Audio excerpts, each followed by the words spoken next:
এত গরম দিয়েছে, এই গরমে যদি একটু ঠান্ডা শরবত হতো খুব ভালো হতো। দাঁড়াও মা, ঘরে তো টক দই আছে।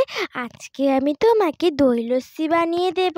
প্রথমে আমি একটা মগের মধ্যে টক দই দিয়ে পরিমাণ মতো জল দিয়ে ডাল ঘুটুনি দিয়ে ভালোভাবে ঘটে নেব।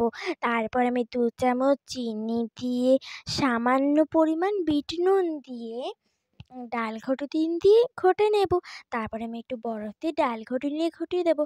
তারপরে আমি একটা কাঁচের গ্লাসের মধ্যে শরবতটা ঢেলে দেবো। তারপরে আমি ড্রাই ফ্রুট যেমন কিশমিশ, আমুলটা বাদাম ভালোভাবে কুচি করে শরবতটার উপরে আমি দিয়ে দেবো।